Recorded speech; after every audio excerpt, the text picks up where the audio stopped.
네, 여러분들 환영합니다. 트렌드를 앞서가는 요즘 영어 엄지쌤입니다.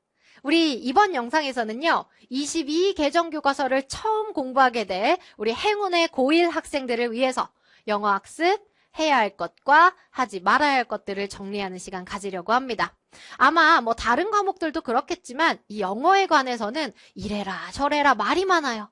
이런 영상에서는 이렇게 공부하라 그러고 누구는 이렇게 공부했더니 1등급 맞았다고 하고 말이 많습니다. 이 쏟아지는 정보들을 학생 한 명이 이걸 다 파악을 하고 나한테 맞는 게 뭔지를 생각해서 정하기란 쉽지가 않죠.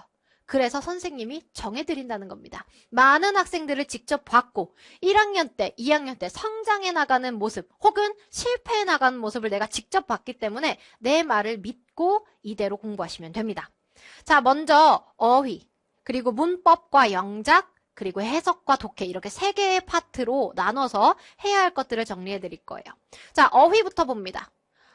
전국에 영어 선생님이 100분이잖아? 그러면 100분 다 어휘 열심히 외우라고 할 거야. 어휘 별로 안 중요해라고 하는 사람은 아마 한 명도 없을 겁니다. 우리 어휘를 흔한 말로 총알에 비유해요. 전쟁에 나갔어. 시험장에 갔는데 총알 없으면 싸울 수 있어요? 없죠. 그래서 이 어휘는 총알과 같은 겁니다. 너무너무 소중해요. 내 목숨이 달려있다 생각하시면 됩니다. 이 어휘를 공부할 때 첫 번째로 1시간 내외로 공부를 하시는 게 좋습니다. 어휘는요, 매일 할 수 있어야 돼요. 그게 제일 좋습니다. 그런데 매일매일 3시간씩 할 수 있나요? 단어만 3시간씩 외워? 그건 못할 짓이죠. 다른 과목도 공부해야 되고 영어에서도 할 게 많은데 어휘만 어떻게 3시간씩 붙잡고 있겠어? 매일매일 할 수 있으려면 1시간을 넘지 않는 게 좋습니다.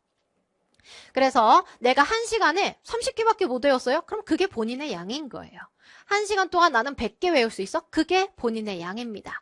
그리고 이게 익숙해지다 보면 조금 늘거든? 단어 개수가 늘어나거든? 그러니까 처음에 1시간으로 정해놓고 그거에 맞춰서 공부를 하시는 게 좋습니다. 자, 그리고 두 번째로 어원 공부는요, 많이 하실수록 좋습니다. 어원이라는 건 단어가 구성되는 원리를 공부하는 거거든? 그래서 예를 들어 어떤 단어의 앞에 on을 붙였더니 반이어가 되더라. 반대말이 돼요. unable, able과 unable, 반이어 관계죠. in을 붙였더니 반이어가 되더라. 혹은 단어 끝에다가 mont를 붙였더니 명사가 되더라. 단어 끝에다가 ly를 붙였더니 부사가 되더라. 이런 식으로 단어가 만들어지는 원리를 조금이라도 알아두면, 이게 조금 많이 알면 알수록 여러분들이 처음 보는 단어도 유추가 가능해집니다. 그리고 이 하나의 어원으로 비슷하게 어원을 같은 어원을 사용하는 비슷한 단어들이 많은데요. 그런 것들을 한꺼번에 이해할 수가 있어요. 그래서 어원 공부는 많이 하실수록 좋습니다. 단어장에서도 어원편이라고 따로 되어 있는 거 있어요. 선생님 강의 중에서도 어원편 강의 있죠? 요거는 정말 강추입니다. 어원 공부는 반드시 하셔야 돼요. 넘어가서 사실 어휘 공부라는 게 완전 뇌 고문이잖아. 막 외우는 거예요. 그러니까 사람 얼굴 보고 사람 이름 외우는 거랑 똑같은데 선생님도 예전에 막 학생이 이게 너무 많을 때 겨울방학 때는 학생들이 막 들어오잖아. 그랬을 때 그 학생들의 이름을 다 외우지를 못하겠는 거야. 그랬던 적이 있어요. 그러니까 이게 얼굴이랑 이름이랑 매치하는 거랑 똑같이 단어도 이 생긴 거랑 한국어 뜻을 매치시켜야 되는데 이게 반복을 계속하지 않으면 그냥 까먹어집니다. 사라져버리죠. 그래서 최대한 많은 감각을 활용하시면 좋습니다. 무슨 말이냐면 눈으로만 그냥 읽는 거. 여러분들 보통 그렇게 하시죠? 그렇게 하지 마시고요. 눈으로 읽은 다음에 3번 소리내서 읽어보세요. 그리고 나서 써보세요. 그리고 나서 시간 될 때 mp3 파일이든 강의든 계속해서 들어보세요. 이런 식으로 내가 말을 할 수 있으려면 뇌를 거쳐야지 말이 나오잖아. 그러니까 뇌를 한번 써요. 그리고 나서 내가 내 입에서 소리가 나왔지. 그럼 그게 다시 귀로 들어가. 그렇게 다양한 감각을 동시에 활용을 하면 훨씬 오래 기억에 남습니다. 이거는 꼭 한번 해보세요.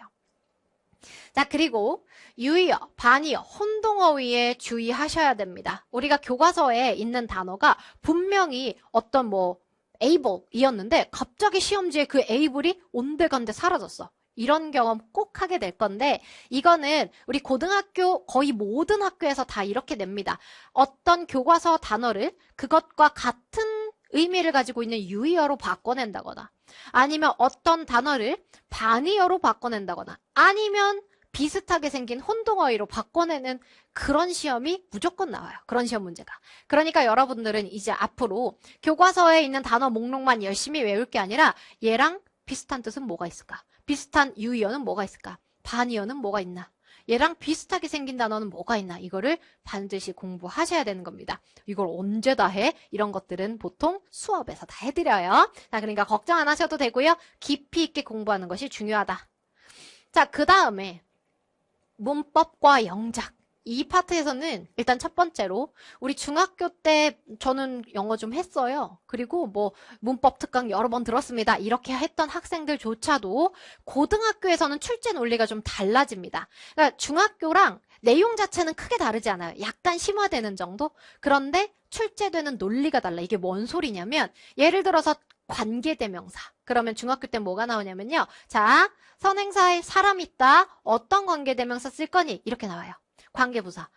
선행사의 장소다. 그러면 어떤 관계부사 쓸 거니? 이런 식으로 나오는 게 중학교 때의 문법 시험이죠. 고등학교 때는 그렇게 안 나와요. 그럼 어떻게 나오냐면 자, 지금 이 상황에서 너 관계대명사 쓸 거야? 관계부사 쓸 거야? 이렇게 물어봐요. 그러니까 이제 앞으로 뭐 선행사에 사람만 있으면 후 쓰고 이런 시대가 지났다는 겁니다. 고등학교 때 출제되는 논리에 맞춰서 문법을 한 번 더 정리하셔야 돼요. 그래서 아무리 내가 중학교 때 공부를 좀 잘 했더라도 그래도 한 번은 고등학교 과정의 수업을 들으셔야 됩니다. 자, 그리고 문제를 최대한 단기간에 많이 푸세요. 그러니까 내가 개념을 다 끝냈어. 그러면 이게 이런 그 문법 시험이 어떻게 나오냐면 보통 밑줄에 그어서 나오잖아요. 그럼 밑줄을 보면 멍해져, 머리가. 나한테 뭘 묻는 건지 모르겠어. 그런 경험 다 해봤지. 그래서 이거를 밑줄이 그어져 있는데 이걸 가지고 내가 뭐 어쩌라는 거지? 이렇게 고민을 하게 되는 학생들은 이거 체득이 안 된 거야. 훈련이 부족한 거예요. 어떻게 하시냐면요. 고1, 고2, 고3 모든 모의고사 학력평가 그리고 수능 문제들을 다 풀어보시면 됩니다. 우리 고1용 문법, 고2용 문법, 고3용 문법 따로 없어요. 그러니까 다 풀어보시고 최대한 집중적으로 몰아치듯이 공부를 하시는 게 효과적입니다. 감을 끌어올려야 되거든. 이거 보면 이 문제네. 우리 수학도 약간 그렇게 할 수 있잖아. 이 유형이네? 그럼 이거 여기다가 선을 그어볼까? 이런 생각을 하듯이 영어도 똑같습니다.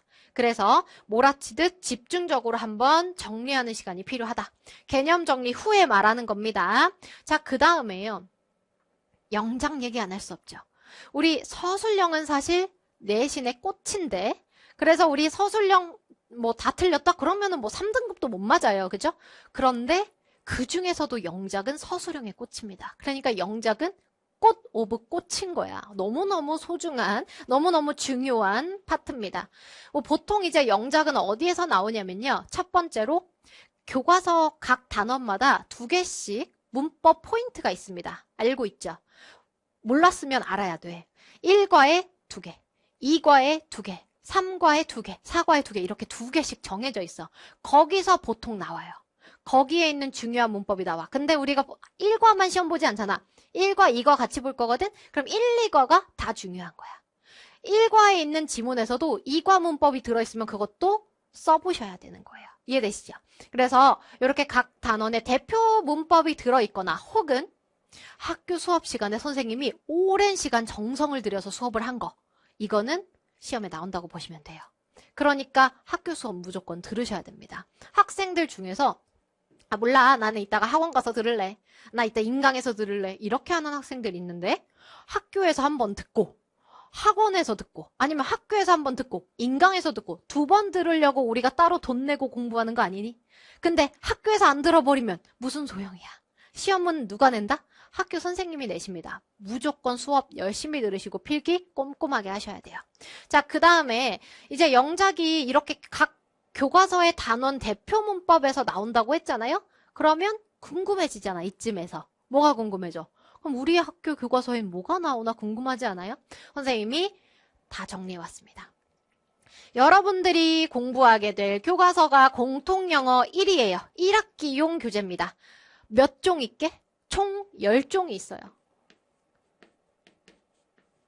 총 10종이 출시가 됐습니다. 22개정에서요. 그걸 선생님이 다 가지고 왔어요. 자, 먼저 능률 5, 능률 민에는 요렇게 나와요. 능률 5를 쓸 학생들은 요게 여러분들이 1학기 동안 배워야 될 문법이라는 겁니다. 능률 민, 마찬가지 요게 1학기 동안 배워야 될 문법 8개예요. 그 뒤에 이건 이제 여러분들이 해당되는 거를 그냥 캡처해서 공부하시면 됩니다. YBM 박 8개, YBM 김 8개. 됐나요? 자, 그 다음에 비상 8개. 그리고 미래엔 8개. 천재도 2개죠. 천재강, 그리고 천재조 8개. 다 캡처하고 있죠? 그 다음에 동아랑 지약사까지 이렇게 총 10종의 교과서를 선생님이 다 분석을 해놨습니다. 그러니까 요거를 공부하시면 돼요. 여기에서 영장 나올 거라고. 우리 미리 시험 문제 알고 가는 거야. 됐니?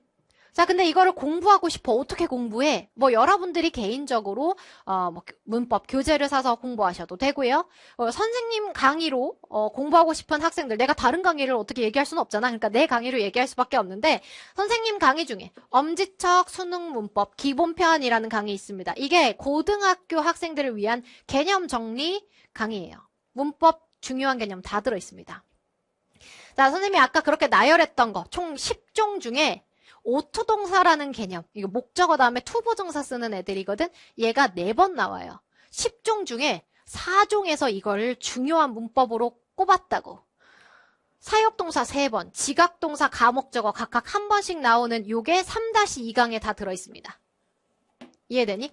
수능 문법 기본편이라는 강의 3-2강을 보면 요걸 다 공부할 수 있다. 4강에 보면 나돈니의 버돌소비 나와요. 이게 10종 중에 총 2종에서 2개의 교과서에서 얘를 실어 놓았고요. 그 다음에 넘어가서 5강에 보시면 5강에 각종 접속사 공부하거든요. 이때 각종 접속사가 쫙 다 나와 있습니다. 이거 5강에서 공부하시면 돼요. 특히 동격의 접속사는 총 4종에서 10개 중에 4개, 총 40%나 되는 많은 빈출 개념이 되겠습니다. 넘어가서 6-1, 6-2강에서는요. 관계대명사, 관계부사 배우는데요. 여기 좀 봐봐요. 어마무시합니다. 관계대명사의 계속적 용법은 6회 나와요. 6회. 10개 중에 6번 나온다는 거예요. 그 다음에 4회, 3회, 2회 다 어마무시하고요. 7강에서 간접의문문 5회 나옵니다. 그러니까 교과서 2개 중에 하나 골라 잡으면 그 중에서 간접의문문은 둘 중에 하나 나온다는 거야. 교과서에. 그 다음 8강 보시면 현재 완료, 과거 완료, 그리고 시제, 수일치까지 공부할 수 있고요. 그 다음에 넘어가서 10강 보시면 가주어진 주어, 투부정사의 형용사적 용법, 독립부정사, 동명사까지 공부할 수 있습니다. 여기가 준동사 파트라서 그래요. 10강 뒤에 11강 보시면 분사와 분사 구문 공부할 수 있고요. 그리고 12, 13강 보시면 조동사, 그리고 가정법 공부할 수 있습니다. 됐니? 분사도 봐봐. 분사의 후치수식 5회, 분사 구문 5회. 난리 납니다. 엄청나게 인기가 많아요.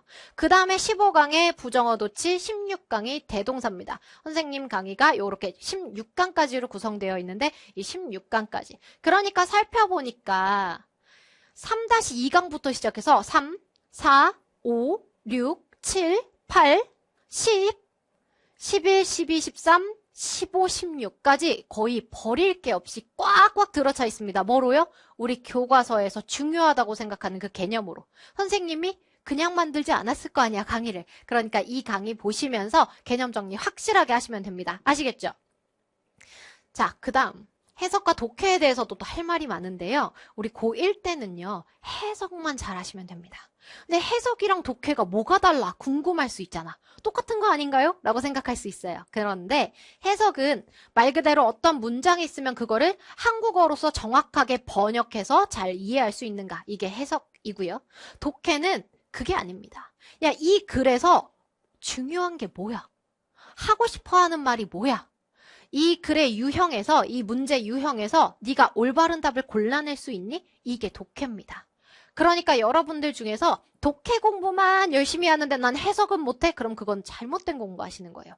고1 학생들 중에 아무나 붙잡았을 때 교과서에 있는 문장 다 해석할 줄 아는 학생 거의 없습니다. 그럴 정도로 우리는 해석 공부를 안 해요.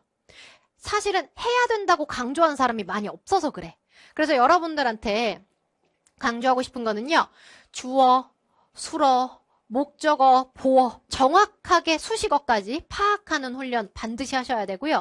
이거에 기반해서 기초가 탄탄해야 나중에 글이 더 추상적이게 나오고 단어가 어려워지고 문장이 길어져도 흔들리지 않습니다. 2학년 올라가고 3학년 올라가면 글이 점점 더 추상적이게 바뀌어요. 여러분들이 처음 보는 들어본 적도 없는 한국어로 번역해도 뭔 소리야 싶을 정도로 어려운 글들이 나올 건데 그때 흔들리지 않으려면 정확한 해석 능력이 뒷받침이 되어야 된다는 거예요. 그 다음에 독해라는 거는 요즘에 이런 질문 되게 많아. 선생님, 이거 도대체 한국어로 번역은 해봤는데 뭔 뜻이에요? 선생님, 이 문장 무슨 의미인가요? 왜 나와요, 이 문장? 이렇게 질문하는 학생들이 진짜 많아요. 이거는 요즘에 이제 어른들이 문해력 이야기 많이 하죠. 그 학생들이 문해력이 많이 부족해요, 요즘에. 근데 이거는 어쩔 수가 없는 게 여러분들의 잘못은 아닙니다. 왜 그러냐면 옛날에 선생님 때만 해도 있잖아. 영상 컨텐츠가 별로 없었어. 어렸을 때 TV 보면 바보상자라고 부를 정도로 영상을 못 보게 했단 말이야. 그래서 우리는 뭘 할 수밖에 없었냐면 책을 볼 수밖에 없었어. 문자로, 텍스트로 정보를 받아들이는데 익숙한 세대란 말이야. 근데 여러분들은 어렸을 때부터 뽀로로 봤죠. 그지? 아주 아기 때부터 영상 컨텐츠를 자연스럽게 소비했고요. 그 시간이 많은 만큼 책을 볼 시간이 별로 없습니다. 그러다 보니까 문자로 정보를 받아들이는 거에 약할 수밖에 없어요. 그런 학생들일수록 독해 공부가 잘 되어야 되는데 이게 이제 여기서 충돌이 나는 게 문해력 그래 내가 독해가 이렇게 중요하구나 해서 독해 공부만 갑자기 다짜고짜 하면 안 돼요. 내가 무슨 말 하는지도 모르는데 그래서 중요한 게 뭔지 어떻게 알아? 그러니까 무조건 해석부터 하셔야 됩니다. 이거는 정말 중요해요. 됐니? 자, 그러면 여기까지 해봤고 이제 하지 말아야 될 것 좀 정리할게요. 먼저 첫 번째, 이 절대평가라며 90점만 맞으면 1등급 아니야? 그러면 80점 맞으면 2등급이잖아. 80점은 맞겠지 라고 대부분의 사람들 마음속에 있을 거야, 지금. 그렇게 생각하시면 안 돼요. 물론 타 과목들에 비해 조금 쉽게 나오면 뭐 1등급 수가 더 많고 이거는 맞습니다만 만약에 영어, 이 절대평가인 영어가 어렵잖아? 그러면 90점 못 맞는 사람들이 많아지겠지. 근데 90점을 못 맞는 사람이 많아. 그래서 원래 4%가 1등급인데 2%가 나왔어. 그래도 안 봐줍니다. 어쩔 수 없어요. 90% 넘은 애가 2%밖에 없니? 그래? 그럼 2%만 1등급해. 이게 절대평가의 무서운 점입니다. 그래서 물론 이렇게 나오지 않도록 최대한 평가원에서 이거를 조정하겠지만 그래도 여러분들이 이런 가능성은 늘 염두에 두고 있어야 돼요. 언제 걸릴지 모르는 거잖아.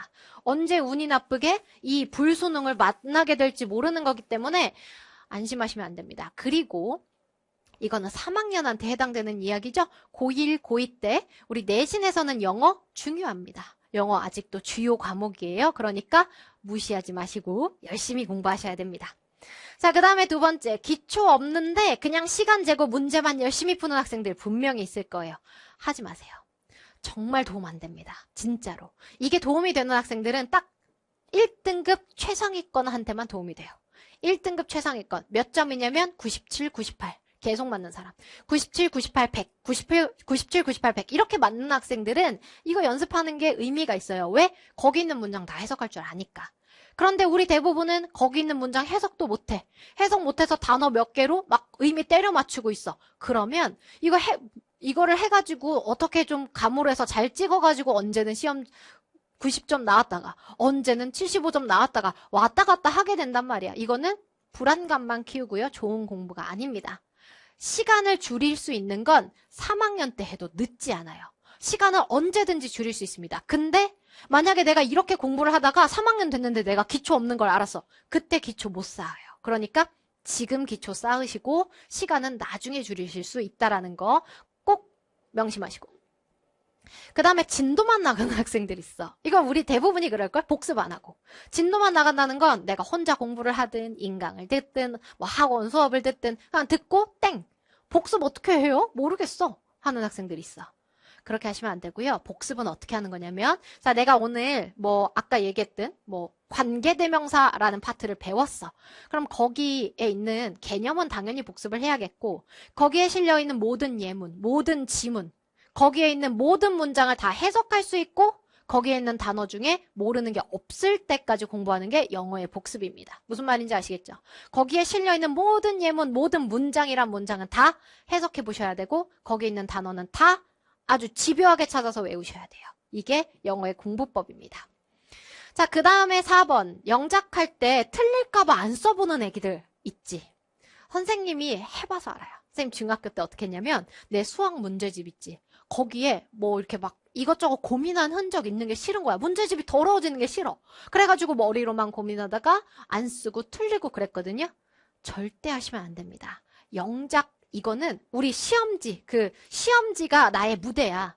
그러면 그 전에 연습실에선 연습을 열심히 해봐야 될 거 아니야. 안무도 틀리고 맞춰보고 해야 될 거 아니니? 그러니까 나의 훈련장이라고 생각하셔야 됩니다. 문제집은 깔끔할 필요 없어요. 아시겠죠? 그냥 많이 시도해보시고 많이 틀려보세요. 써봤다가 아니면 고쳐보시고 뭐 화살표로 하든 다시 써보든 여러 가지 시행착오를 겪어보셔야 돼요. 그 시행착오를 겪으면서 나의 약점이 드러납니다. 약점을 파악하셔야 실력 향상이 있을 수 있겠죠. 요거 꼭 명심하시고. 마지막으로 5번 할 말이 많은 내신 범위 통암기 하는 학생들 이거 절대 하시면 안 됩니다. 일단 첫 번째 이게 이제 워낙에 약간 전설처럼 퍼져 있어. 막 통암기 하면 막 다 된대. 중학교 때는 암기해서 할 수도 있었겠지. 근데 고등학교 때는요. 일단 범위에 지문이 너무 많아요. 교과서만 나오는 거 아니고요. 부교재도 나오고 학력평가 지문도 나옵니다. 지문 막 40개, 50개씩 들어가요. 그런데 어떻게 다 외울 거야? 외울 수가 없습니다. 외우다가 절반 외우다가 끝나요. 그러면 완전 시험 망하는 겁니다. 절대 그렇게 하시면 안 돼요. 얘는 발전이 없어요. 제가 암기력이 진짜 좋거든요. 그래서 뭐 한 단원에 있는 지문 외울 때 뭐 1시간이면 다 외웁니다. 그렇더라도 얘가 발전이 없잖아. 그래서 2학년이 됐어. 시험 범위가 2배가 됐네? 그걸 고스란히 2배 들여서 공부해야 됩니다. 3학년이 됐어. 아이고 세상에 문제집 한 권이 다 나오네? 그걸 다 어떻게 외울 거야? 그러니까 2학년이 될 때, 3학년이 될 때 내가 1학년 때 공부를 열심히 했더니 와 2학년 내신 대비가 이렇게 편하네? 3학년 내신 대비하기가 이렇게 쉽네? 이렇게 점점 발전을 해야 되는데 그게 아니고 2학년 때 생으로 다시 3학년 때 또 다시 허물고 새로 집을 짓는 거랑 똑같은 거예요. 왜 이런 행동을 해야 돼? 그러니까 발전이 없는 학습법이다. 그리고 두 번째로 통암기가 안 통하는 시험이 많습니다. 중학교 때와는 좀 달라요. 고등학교 때는 우리 시험을 왜 봐? 얼마나 이놈들이 잘 외웠나 확인하는 게 아니잖아. 선생님들이 그걸 원하시겠니? 아니지. 학교 선생님들은 공부 열심히 하네. 영어 잘하는 애를 골라내고 싶은 거야. 그러니까 어떻게 하겠니? 통암기 해서 잘 볼 애를 걸러내고 싶겠지. 그래서 어떤 조치를 취하시냐면 지문을 바꿉니다. 지문을 막 변형시켜요. 그러니까 실력이 뒷받침이 안 되면 그 변형된 지문에서 맞출 수가 없는 거죠. 그래서 통암기가 아예 통하지 않는 학교가 대부분이고 마지막으로 내신용 문장, 수능용 문장 따로 있나요? 아닙니다. 수능용 문법 따로 있고 내신용 문법 따로 있어? 아니지. 어차피 영어 공부는 다 거기서 거기에요. 물론 문법이 조금 더 세부적이게 나올 수도 있고 단어가 수능엔 안 나올 만한 단어가 내신에 나온다거나 내신에 안 나올 만한 단어가 수능에 나온다거나 하는 약간 그 서로 교집합에서 조금 벗어난 것들이 있을 수는 있지만 대부분 영어 공부라는 건 사실 하나의 덩어리란 말이야. 그러니까 내신 공부를 열심히 했을 때 이게 수능 공부까지 수능 대비까지 되어야 되는데 통암기를 한다? 그러면 내가 통암기를 하는 시간은 다 날리는 거죠. 수능 공부 아예 따로 해야 되는 겁니다. 왜 이렇게 해야 돼? 그러니까 통암기 하는 학생 멋있어 보여도 혹시 옆반에 누가 통암기를 했는데 시험을 잘 봤대 라고 하더라도 너무 현혹되지 마세요. 그거는 끝이 정해져 있는 공부법입니다. 나 우리 애기들 잘 되기를 바라는데 통암기 해서 시험 잘 볼 수 있으면 내가 왜 추천 안 하겠니? 근데 추천을 안 하는 이유가 있다. 그러니까 선생님 말 믿고요. 공부 평소에 기초 실력 잘 쌓으셔서 공부 열심히 해두시면 됩니다. 사실 이 시기에 할 것도 많고 불안한 점도 많을 겁니다. 근데 이 할 거 많은 시기에 이 영상을 찾아가면서까지 학습법을 공부하려고 내가 어떻게 가는 길이 맞는지 그 가는 길을 정확하게 파악을 하려고 이 영상을 찾아보고 있는 여러분들 선생님이 온 마음을 다해 응원하고 그리고 최선을 다해서 도와드릴 거라는 거 약속드리면서 우리 이번 영상은 마무리하도록 하겠습니다.